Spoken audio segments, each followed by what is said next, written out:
तो शुभ समाचार की शुरुआत शक्ति उत्सव के उल्लास के साथ करेंगे। कल से चैत्र नवरात्र का शुभारंभ होने जा रहा है। पूरे देश में अभी से रौनक नवरात्र की जबरदस्त देखने को मिल रही है। कल सुबह 6:52 से चैत्र मास की शुक्ल पक्ष प्रतिपदा तिथि का शुभारंभ हो जाएगा और चैत्र नवरात्र का समापन 27 मार्च को राम नवमी के शुभ अवसर पर होगा। इस दौरान मां के 9 स्वरूपों के दर्शन पूजन होंगे।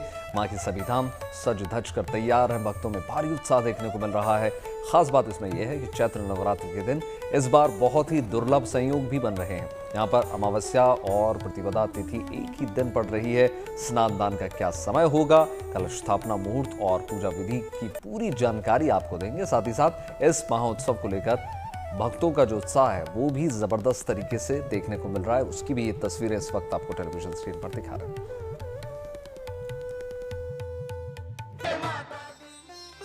शहर शहर चैत्र नवरात्र की रौनक दिखाई देने लगी है। उत्तर से लेकर दक्षिण, पूरब से लेकर पश्चिम तक नवरात्र उत्सव की तैयारी चल रही है। चैत्र नवरात्र का पर्व 19 मार्च से शुरू होकर 27 मार्च तक चलेगा। इन 9 दिनों में श्रद्धालु मां दुर्गा के 9 स्वरूपों की पूजा करेंगे और उसके लिए पूरे देश में भक्ति के अलग अलग रंग देखने को मिलेंगे। चैत्र नवरात्र से पहले जगह जगह मंदिर सजाए जा रहे हैं। कहीं मंदिरों को रोशनी से जगमगाने की तैयारी है तो कहीं मां का दरबार फूलों से सजाया जा रहा है।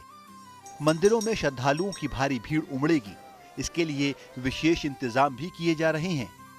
ये तस्वीरें आई हैं दिल्ली के प्राचीन झंडेवालान मंदिर से, जहां हर साल की तरह इस साल भी इस मंदिर को बेहद खूबसूरती से सजाया और संवारा जा रहा है। हर काम को करीने से किया जा रहा है। सजावट के लिए तरह तरह के फूलों का इस्तेमाल हो रहा है। साथ ही मंदिर में झालर और झूमर भी लगाए जा रहे हैं। अद्भुत तस्वीरें जो आपको मंदिर की दिखती हुई नजर आएगी, चाहे वो साज सज्जा की बात हो, सिक्योरिटी की बात हो, हर एक तैयारियां जो है वो अब आपको अंतिम चरण पर जो है दिखने वाली है। मंदिर प्रशासन की ओर से जो तैयारियां हैं वो हमेशा बहुत ही खास की जाती है। और इस बार की तैयारियों की बात करूंगी तो सबसे पहले मैं साज सज्जा की बात करूंगी। मंदिर परिसर बेहद ही आपको रंग बिरंगे फूलों से, कपड़ों से जो है रंगीन कपड़ों से सजा हुआ नजर आएगा। आप देख सकते हैं कि किस तरीके से जो रंगों का इस्तेमाल हुआ है, जो फूलों का इस्तेमाल हुआ है, वो इस बार वसंत ऋतु को देखते हुए जो है उसको ध्यान में रखते हुए जो है तैयारियां की गई है, क्योंकि बसंत का सीजन है। तो उसी सीजन को देखते हुए आपको जितनी भी यहाँ पर जो डेकोरेशन नजर आने वाली है वो उसी तरीके की से आपको सूरजमुखी फूल इनमें दिख जाएंगे। आपको अलग अलग तरीके के जो फूल है वो आपको यहाँ पर दिखने वाले हैं। आप देख सकते हैं कि किस तरीके से पूरे मंदिर को जो मंदिरों में फूलों की झालर लगाए हैं, रंगीन कपड़ों का इस्तेमाल हुआ है, वो बेहद ही वाइब्रेंट, जितनी भी येलो कलर, ऑरेंज कलर, नारंगी कलर जो होता है उसका इस्तेमाल जो है वो मंदिर में किया गया है। आपको बड़े बड़े झालर जो है वो यहाँ पर लगते हुए नजर आ जाएंगे, लाइट्स जो है आपको वो नजर आ जाएगी। पूरे नवरात्र के दौरान देवी के इस मंदिर में भक्तों की भारी भीड़ उमड़ती है। ऐसे में यहाँ सुरक्षा के लिए चाक चौबंद व्यवस्था भी की गई है। हर साल की तरह यहाँ पर 300 जो सीसीटीवी कैमरे हैं वो लगाए गए हैं। अलग से मॉनिटरिंग कंट्रोल रूम बनाया गया है ताकि भीड़ को किस तरीके से नियंत्रण करा जा सके, उस पर उनका विशेष ध्यान है, वो हर बारी यहाँ पे रहता है। 3000 से ज़्यादा आपको यहाँ पर सेवादार जो है वो मिलने वाले, जिसमें 300 से ज़्यादा जो है महिला सेवादार यहाँ पर रहेगी, जो भक्तों के लिए जो है अलग से लाइन्स यहाँ पर बनाई गई है। आप देख सकते हैं कि किस तरीके से यहाँ पे हर एक भक्त जो यहाँ पे मंदिर में माता के दर्शन के लिए आएंगे उनका इस तरीके से टीका लगाकर जो है वो स्वागत किया जाएगा। हर किसी को टीका, और यहाँ पे लाइन जो है वो विशेष रूप में बनाई जाती है, महिलाओं के लिए अलग से, पुरुषों के लिए अलग से, और जितने भी जो बुजुर्ग हैं, जो सीनियर सिटीजन्स हैं, उनके लिए अलग से यहाँ पर जो है व्यवस्था जो है वो की जाती है। हर व्यवस्था को वक्त रहते दुरुस्त किया जा रहा है। श्रद्धालुओं को दर्शन के समय किसी भी तरह की दिक्कतों का सामना नहीं करना पड़े, इसके लिए मंदिर प्रशासन अलर्ट है। अलग अलग विभाग हैं, कोई जल विभाग है, बिजली विभाग है, यातायात का है, कोई प्रसाद का है, तो सब अपनी अपनी योजनाएं बनाना शुरू कर देते हैं पिछले अनुभवों के आधार पे। तो हर साल चूँकि संख्या बढ़ती है, हमारे लिए भी एक चुनौती है कि आने वाले भक्तों को सुरक्षित वातावरण मिले, सबको ठीक प्रकार से दर्शन हो और सबको प्रसाद मिले, ये हमारी लगातार कोशिश रहती है। वहीं दिल्ली के एक और प्राचीन देवी मंदिर कालका जी में भी भक्तों की सुविधा के लिए बड़ी तैयारी की जा रही है। पूरे नवरात्रि के दौरान यहाँ बड़ी संख्या में श्रद्धालु जुटते हैं। ऐसे में उन्हें किसी भी तरह का कष्ट ना हो, इसके लिए विशेष इंतजाम किए जा रहे हैं।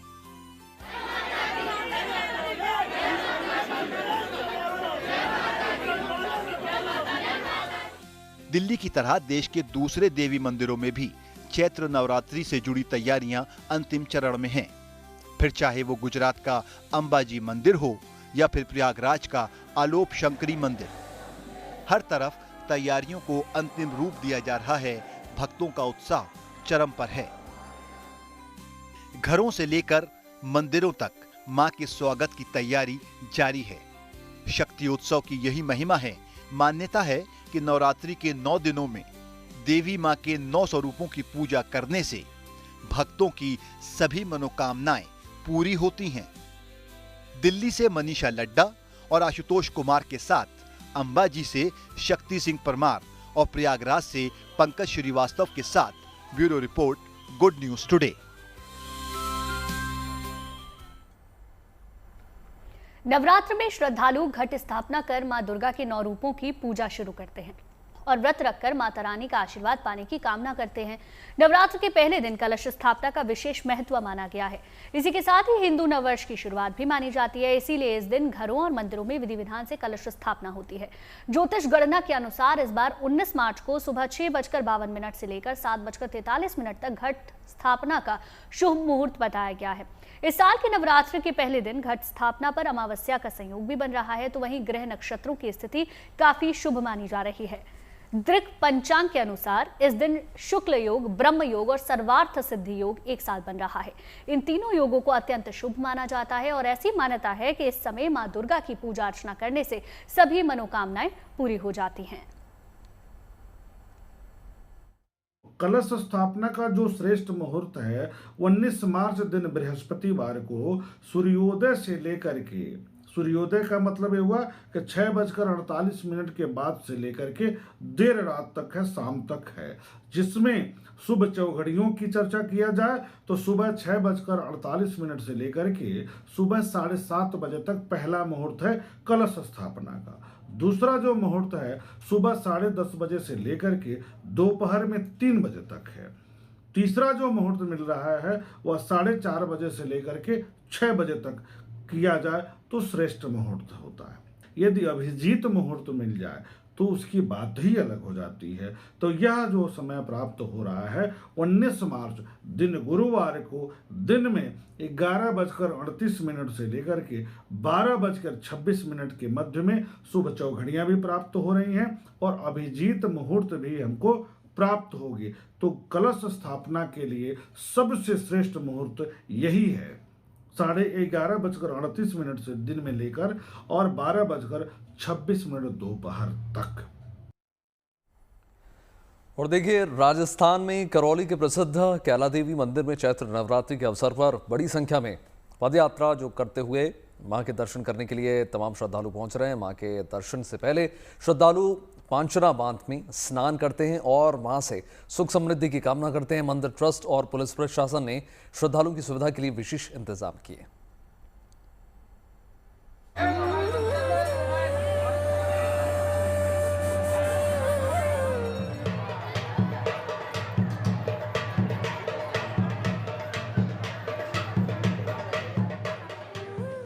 चप्पे चप्पे पर आस्था के अलग अलग रंग देखने को मिल रहे हैं। श्रद्धालु पैदल यात्रा कर मां के दरबार में पहुंच रहे हैं। मां कैला देवी का दरबार भी सज गया है। परिवार की खुशहाली और सुख समृद्धि के लिए लोग मां से आशीर्वाद मांग रहे हैं। राजस्थान के करौली में चैत्र नवरात्र के अवसर पर आयोजित लक्खी मेले में आस्था की अद्भुत छटा नजर आ रही है। बड़ी संख्या में श्रद्धालु पैदल ही इस मेले में पहुंच रहे हैं और माता के दर्शन के लिए आगे बढ़ रहे हैं, जिससे करौली से कैला देवी मंदिर तक का पूरा मार्ग भक्ति, जयकारों और लांगुरिया गीतों से गूंज रहा है।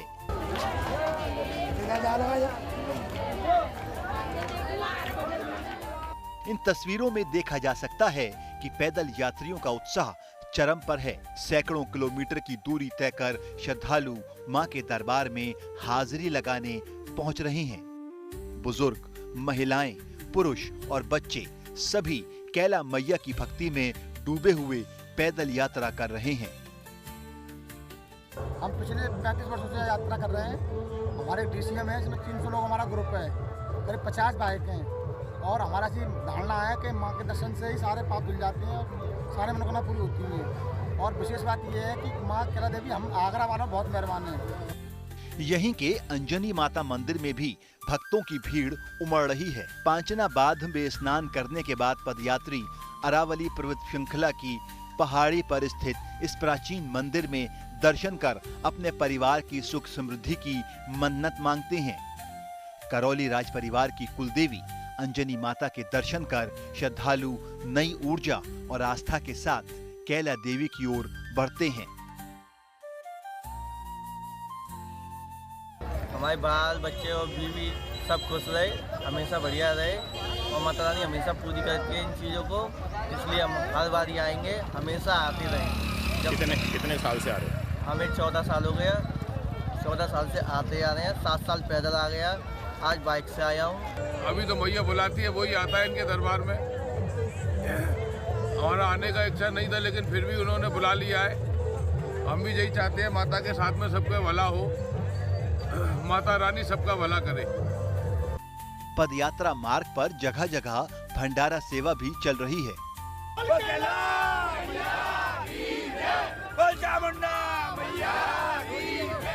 तो चिकित्सा शिविरों और सेवा कैंपों का भी विशेष प्रबंध किया गया है। सुरक्षा व्यवस्था भी चाक चौबंद है। पंचना बांध पर गोताखोरों की तैनाती है। वहीं किसी भी अनहोनी से निपटने के लिए एसडीआरएफ टीमों को भी अलग अलग स्थानों पर तैनात किया गया है। इनके रहने खाने पीने का सारा इंतजाम स्थानीय ग्राम पंचायत की तरफ से होता है। पंचायत की तरफ से पहला तो इसकी साफ सफाई व्यवस्था और मिट्टी डालना साइड में, रोडों की साइड में वो करते हैं। दूसरी व्यवस्था इसकी ये करते हैं, हम गोता को लगाते हैं प्राइवेट ग्राम पंचायत की तरफ से, तो 15 लगाए हैं फिलहाल। और जो कार्यकर्ता होते हैं, जो कर्मचारी होते हैं, वे वैसे सेवा करने लगे रहते हैं जनता की। और जो लाइट डेकोरेशन लगाते हैं इसमें, और ये अपन के जो एसडीआरएफ टीम आती है, दोनों ही करौली वाली और भरतपुर वाली, तो दोनों की खाने की रहने की व्यवस्था, पेट्रोल व्यवस्था, इनकी जो भी व्यवस्था है वो पूरी व्यवस्था हम करते हैं ग्राम पंचायत तरफ से। एसडीआरएफ की 2 टीम कैला देवी मेला में लगाई गई हैं, जो एक पांचना पुल पर है और दूसरी काली सिल कैला देवी मेला में है। दोनों टीम अपने यात्रियों की जान माल की सुरक्षा के लिए तत्पर तैयार हैं। एसडीआरएफ कमांडेंट के निर्देशन में दोनों टीम यहाँ काम कर रही हैं। इसके अलावा यहाँ सुरक्षा के लिए करीब 1000 से अधिक पुलिसकर्मी तैनात हैं और पूरे मेला क्षेत्र की निगरानी 300 से ज्यादा सीसीटीवी कैमरों से की जा रही है।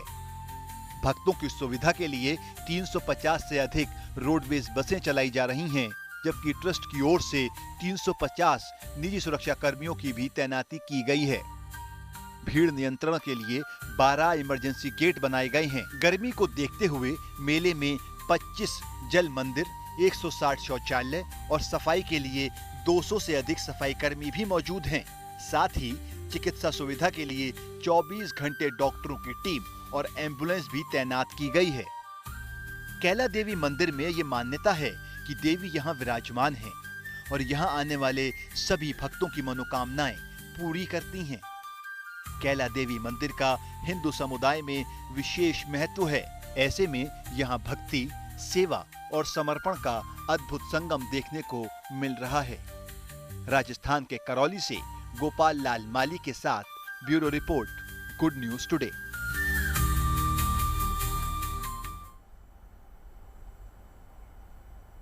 अयोध्या में कल नवरात्र के पहले दिन राम मंदिर में श्री राम यंत्र की स्थापना होने जा रही है। इससे जुड़े अनुष्ठान अयोध्या में जारी हैं, जिससे देश भर के साधु संत शामिल हैं। वैसे कल इस कार्यक्रम में राष्ट्रपति द्रौपदी मुर्मू भी शामिल होंगी, लिहाजा रामनगरी में विशेष तैयारी चल रही है, जिससे जुड़े अनुष्ठान इन दिनों अयोध्या में जारी हैं। बताया जा रहा है कि ये श्री राम यंत्र राम मंदिर के दूसरे फ्लोर के गर्भगृह में 19 तारीख को मंत्रोच्चारण के बीच स्थापित किया जाएगा, जिसे 2 साल पहले जगतगुरु शंकराचार्य कांची कमकोटी पीठ की ओर से राम जन्मभूमि को भेंट किया गया था। श्री राम यंत्र जो पिछले 2 वर्षों से मंदिर में रखकर पूजा जा रहा था, उसकी स्थापना आगामी 19 मार्च वर्ष प्रतिपदा को होना है। भारत की राष्ट्रपति महामहिम उपस्थित होकर के अपने कर कमलों से इसकी स्थापना करेंगे। देखिए, श्री राम यंत्र की स्थापना से जुड़े कार्यक्रम में करीब 7,000 लोग मौजूद रहेंगे, जिसमें कई वीवीआईपी भी शामिल हैं। इन मेहमानों में राष्ट्रपति द्रौपदी मुर्मू भी शामिल हैं, जो सुबह करीब 11 बजे अयोध्या पहुंच जाएंगी। यहां पर उनका स्वागत राज्यपाल आनंदीबेन पटेल और मुख्यमंत्री योगी आदित्यनाथ करेंगे। इसके बाद राष्ट्रपति श्री राम मंदिर परिसर में होने वाले श्री राम यंत्र स्थापना के मुख्य कार्यक्रम में शामिल होंगी। तस्वीरें देखिए। श्री राम यंत्र का पूजन महामहिम राष्ट्रपति के कर कमलों से होगा। इस अवसर पर सारे संसार की ख्याति नाम आध्यात्मिक शक्ति केरलम के कोल्लम जिले की निवासी पूज्य माता अमृतानंदमयी मां भी विशेष रूप से उपस्थित रहेंगी। माता जी अपने साथ 1000 भक्तों को लेकर ट्रेन से अयोध्या पधार रही हैं। अयोध्या के बाद महामहिम वृंदावन भी जाएंगी, जहां 3 दिन के प्रवास के दौरान राष्ट्रपति द्रौपदी मुर्मू की संत प्रेमानंद जी महाराज से भी मुलाकात की संभावना है। माना जा रहा है कि वो अयोध्या के बाद 20 मार्च को राधा केली कुंज आश्रम में संत प्रेमानंद महाराज से मुलाकात करेंगे और आध्यात्मिक चर्चा में हिस्सा लेंगी। हालांकि वैष्णव साधना स्थली वृंदावन आने वाली वो तीसरी राष्ट्रपति हैं। उनसे पहले रामनाथ कोविंद और प्रणब मुखर्जी वृंदावन आ चुके हैं। अंधकार अहंकार संस्कृत मूल शूल प्रदनाना सकल शोकदायक अभिमाना दैन्य असहायक जनों को गले लगाया जाए कि हम असली में हैं। एक बार भरनेत्र उसको तो भी देखें। अनंत जन्म व्यतीत हो गए इसी माया में भ्रमित होते हुए, न जाने किस किस को अपना बनाया, सब छूटते गए। एक बार जो अपना है उसको तो देखें।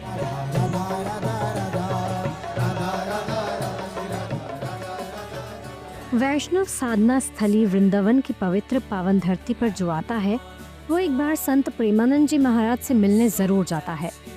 यूं तो प्रेमानंद जी महाराज के भक्तों की कतार लंबी है, लेकिन उनके परम भक्तों में कई दिग्गज हस्तियां भी शामिल हैं।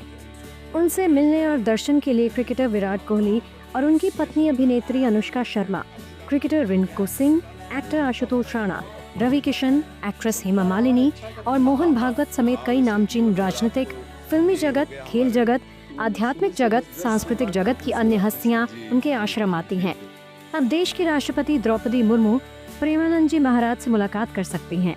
दरअसल राष्ट्रपति द्रौपदी मुर्मू 19 मार्च से 21 मार्च तक यूपी के दौरे पर हैं। 3 दिनों के अपने धार्मिक और आध्यात्मिक प्रवास में उनके कान्हा जी की नगरी वृंदावन आने की संभावना है, जहाँ वो संत प्रेमानंद जी महाराज से आध्यात्मिक चर्चा कर सकती हैं। राष्ट्रपति अपने यूपी दौरे के दूसरे दिन 20 मार्च की सुबह श्री हित राधा केली कुंज आश्रम पहुंचने की उनकी उम्मीद है। 20 मार्च को सुबह सबसे पहले ब्रज के प्रमुख संत प्रेमानंद जी के यहाँ जाएंगी, जहां उनके एकांतिक वार्तालाप में शामिल हो उनसे बातचीत करेंगी। राष्ट्रपति के दौरे की खबर से प्रशासन और नगर निगम मथुरा वृंदावन मार्ग को सजाने और संवारने में दिन रात जुटा है। लगातार बैठकों का दौर चल रहा है। केंद्रीय सुरक्षा एजेंसियों ने स्थानीय पुलिस के साथ मिलकर रूट मार्च और स्थलों का निरीक्षण शुरू कर दिया है। साथ ही राष्ट्रपति के प्रवास के दौरान वृंदावन के प्रमुख मार्गों पर रूट डायवर्जन लागू रहेगा। वो देश की तीसरी ऐसी राष्ट्रपति हैं जो ब्रज की 2 बार विजिट करेंगी। इसमें पहले राष्ट्रपति की अगर बात की जाए तो प्रणब मुखर्जी जब राष्ट्रपति थे तो 2 बार ब्रज का दौरा करने आए थे और ब्रज में दर्शन करने आए थे। उसके बाद रामनाथ कोविंद 2 बार ब्रज में आए और ब्रज के प्रमुख मंदिरों के दर्शन किए, और अब ये तीसरी राष्ट्रपति है जो ब्रज में दूसरी बार आ रही हैं और 3 दिवसीय दौरे पर ब्रज के प्रमुख मंदिरों के दर्शन करेंगी और प्रमुख लोगों से मुलाकात करेंगी। Mohammad Madan Gopal Sharma, good news today, Mathura. Team India के स्पिनर कुलदीप यादव की शादी के बाद मंगलवार को रिसेप्शन हुआ। लखनऊ के होटल द सेंट्रम में भव्य रिसेप्शन हुआ। इसमें क्रिकेट और राजनीतिक जगत की कई बड़ी हस्तियां शामिल हुई।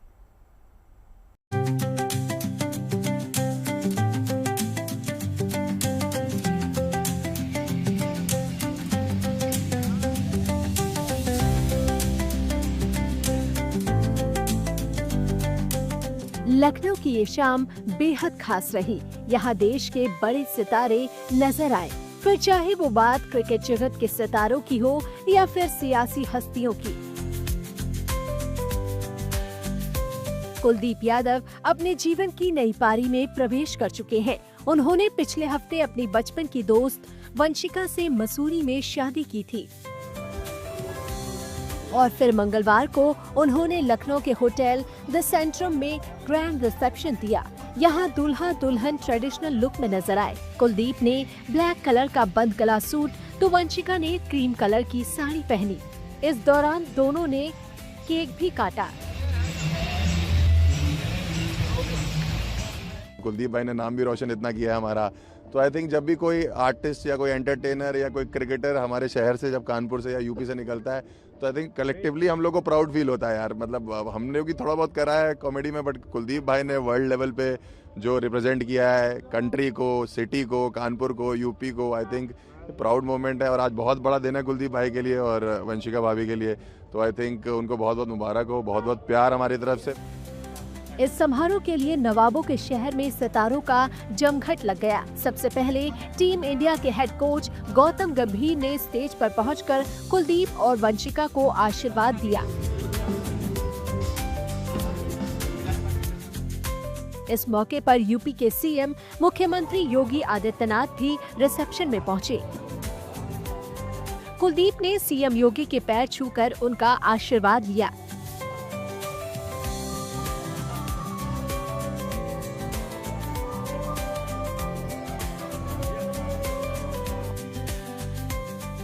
वहीं रिसेप्शन में शिखर धवन और रविंद्र जडेजा अपनी पत्नी के साथ आए, तो ऋषभ पंत और यशस्वी जायसवाल ने भी यहां पहुंचकर नए जोड़े को बधाई दी।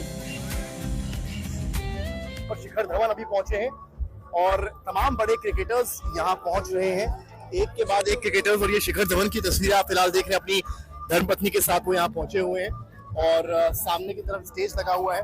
तमाम बड़े क्रिकेटर्स जो हैं वो यहाँ पहुंचे और कुल मिलाकर मुख्यमंत्री योगी आदित्यनाथ यहाँ पहुंचे, अखिलेश यादव यहाँ पर पहुंचे। आप तस्वीरों में देख रहे हैं कि किस तरीके से स्टेज सजा हुआ है और खूबसूरती से सेंट्रम होटल जहाँ पर रिसेप्शन हो रहा है उसे सजाया गया है। इस रिसेप्शन की पिछले कई दिनों से चर्चा थी। इसमें समाजवादी पार्टी के नेता अखिलेश यादव भी पहुंचे।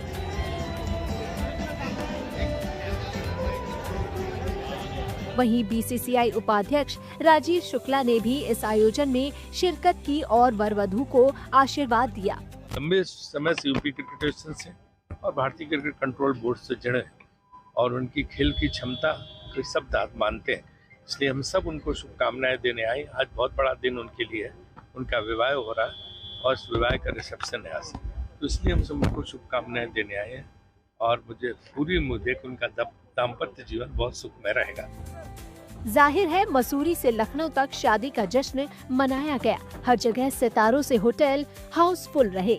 समर श्रीवास्तव और आशीष श्रीवास्तव के साथ bureau report, good news today. वो खबर नोएडा इंटरनेशनल एयरपोर्ट से। इस एयरपोर्ट पर काम तेजी से जारी है, जिसकी पूरे होने के बाद लोग यहां से उड़ान भर पाएंगे। बताया जा रहा है कि शुरुआत में घरेलू उड़ानों के बंद होने के बाद देश विदेश के लिए लोग उड़ान भर पाएंगे और इस एयरपोर्ट पर तमाम आधुनिक सुविधाएं तैयार हैं। उसी की तस्वीर हम आपको दिखा रहे हैं, देखिए झलक।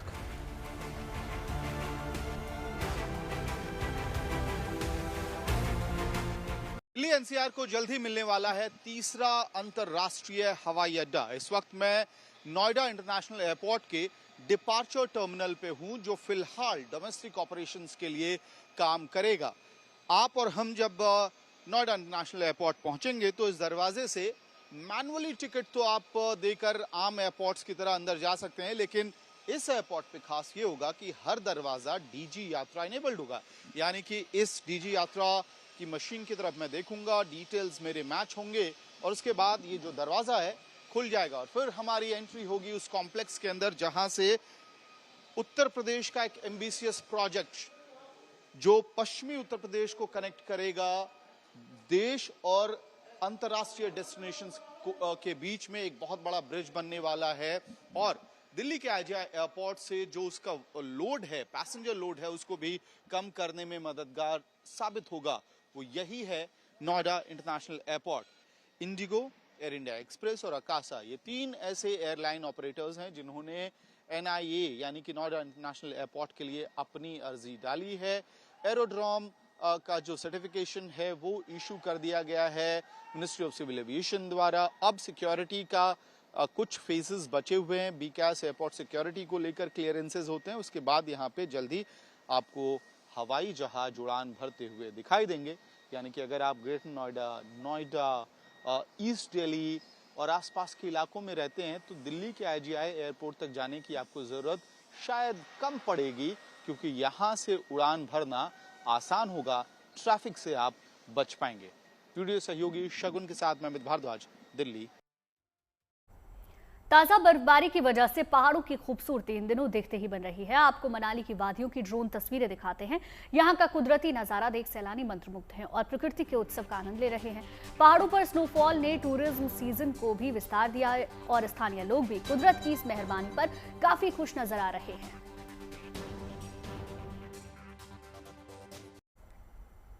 और अब आपको राजस्थान के मिनी स्विट्जरलैंड की झलक दिखाते हैं। देखिए, किशनगढ़ मार्बल डंपिंग यार्ड, सफ़ेद संगमरमर की पहाड़ियों और झील जैसे नज़ारों के कारण मिनी स्विट्जरलैंड के नाम से मशहूर है। ये देखिए तस्वीरें। 82 एकड़ में फैला एशिया का सबसे बड़ा मार्बल वेस्ट डंपिंग ग्राउंड सैलानियों को खूब लुभाता है। अजमेर ज़िले के किशनगढ़ के पास मौजूद इस जगह को बर्फ़ का यार्ड कहा जाता है। यहाँ पर टूरिस्ट जमकर फोटोग्राफी करते हैं। तस्वीरें देखिए। मैं सर यहाँ 8 साल से काम कर रहा हूँ और लोगों में ये मैसेज आते हैं कि आप लोग बाग फैमिली के साथ आते हैं और ये क्या हमारा किशनगढ़ का मिनी स्विट्जरलैंड बोलते हैं इसे, जिसमें आके लोग बाग सेल्फी पॉइंट पे आते हैं। यहाँ से सेल्फी पॉइंट है हमारे पास 210 से भी ज़्यादा, और हॉर्स राइडिंग है जिसपे बैठ के लोग बाग बच्चे बूढ़े जवान सब घुमाते हैं। हम फोटो वीडियो शूट करके देते हैं 100 रुपये में। एंटिक वीडियो फोटो शूट, ये रिश्ता क्या कहलाता का, और फोटो शूट पसंद नहीं आए तो पैसे नहीं लेते। इधर हम जयपुर आए थे, जयपुर से हम अभी जोधपुर जा रहे हैं। वो बीच में किशनगढ़ एक प्लेस है, देखना ही पड़ेगा, वैसा हमारा फ्रेंड ने बोला, इसलिए हम इधर आए। लेकिन आने के बाद इधर तो शानदार है। कैसा है प्लेस वो बता नहीं सकते बातों में, आपको इधर आके ही एक्सपीरियंस करना पड़ेगा। बाहर का जो नज़ारा तो ऐसा लग रहा है कि चारों तरफ दूर से बर्फ का इल्यूजन दे रहा है, और स्विट्जरलैंड के माहौल में भी हमको लगता है कि ऐसा नज़ारा ना देखने को मिले। इतनी वैलीज, छोटे छोटे गड्ढे हैं, पानी है, और कुछ एडवेंचरस स्पोर्ट्स हैं, जैसे ऑटोमेटिक गाड़ियाँ चल रही हैं, हॉर्स राइडिंग भी है। तो ये एडेड एडवांटेज है टूरिस्ट के लिए, और मैं चाहूँगा कि इस एरिया को और डेवलप किया जाए। थोड़ी बहुत जो कमी बेसी है उसको पूरी करके एक अच्छा सा टूरिस्ट डेस्टिनेशन और डेवलप हो कि लोग यहाँ पे आए और एंजॉय करें इस मार्बल डस्ट का।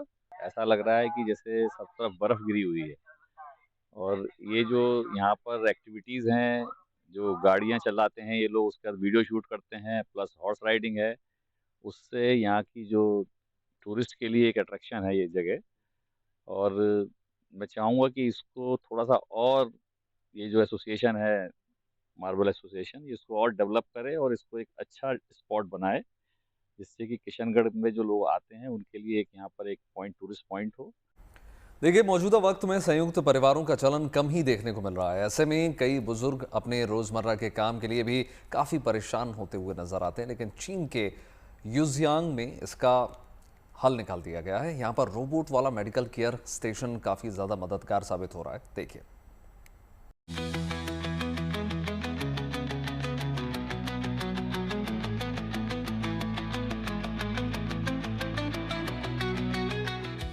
यहाँ रोबोट आपके कपड़ों की तह तक लगा सकता है, और तो और रोबोट आपकी मसाज भी कर सकता है।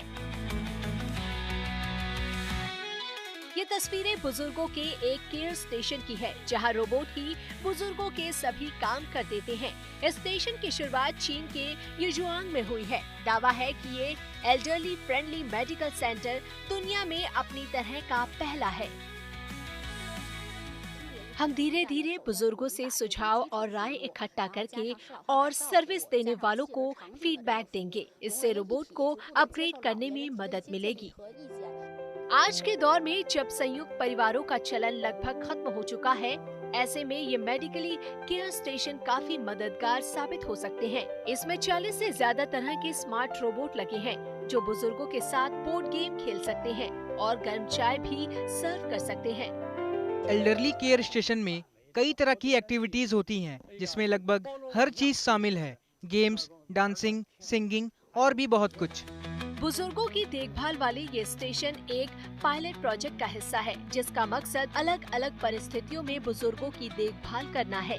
अगर कोई शख्स नौकरी या दूसरी मजबूरी की वजह से अपने बुजुर्ग माता पिता की मदद न कर पाए, तो ऐसी स्थिति में ये केयर स्टेशन काफी मददगार साबित होंगे। Bureau report, good news today. Social media पर एक वीडियो तेजी से वायरल हो रहा है। इसमें एक छोटा बच्चा पेंगुइन की तरह ड्रेस पहने हुए नजर आ रहा है और इस ड्रेस में वो पेंगुइन के साथ वॉक करता है। बच्चे का ये वीडियो सोशल मीडिया पर खूब देखा जा रहा है। 옆에 친구랑 나란히. 그렇지. 조금만 더 가면 집이야.